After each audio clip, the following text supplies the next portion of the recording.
Friends, welcome back to my channel. Sunday మీ ఇంట్లో ఏం వండుకున్నారు? నేనైతే చికెన్ కర్రీ చేస్తున్నాను మా వారి కోసం. మరి నేను ఎలా చేస్తున్నానో చూసేయండి. కొంచెం ఆయిల్ వేసి, జీలకర్ర వేసి, ఉల్లిపాయ పచ్చిమిర్చి వేసిన తర్వాత కరివేపాకు కూడా వేసుకోవాలి. అల్లం వెల్లుల్లి పేస్ట్ 1 టేబుల్ స్పూన్ వేసుకొని అది కొంచెం పచ్చివాసన పోయిన తర్వాత చికెన్ అయితే ఇప్పుడు యాడ్ చేసేసుకోవాలి. మూత పెట్టేస్తే కొంచెం టైంకి వాటర్ అయితే సపరేట్ అవుతుంది. అప్పుడు ఓపెన్ చేసి కొంచెం సాల్ట్, పసుపు వేసేసుకోవాలి. వేసిన తర్వాత ఆ వాటర్ కొంచెం దగ్గర పడిన తర్వాత మనం ముందుగా కట్ చేసి పెట్టుకున్న టమాటోస్ కూడా యాడ్ చేసుకోవాలి. యాడ్ చేసిన తర్వాత బాగా కొంచెం వాటర్ కొంచెం దగ్గరికి అయిన తర్వాత 1 టేబుల్ స్పూన్ కారం అయితే వేసుకున్నాము.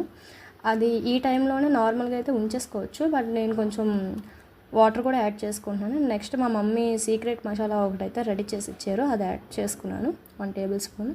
నెక్స్ట్ లాస్ట్లో కొత్తిమీర, చికెన్ మసాలా వేసుకుంటే ఎంతో టేస్టీ అయిన చికెన్ కర్రీ అయితే రెడీ అయిపోయింది. మీ ఇంట్లో ఏం స్పెషల్లో కమెంట్ చేసేయండి. Please subscribe.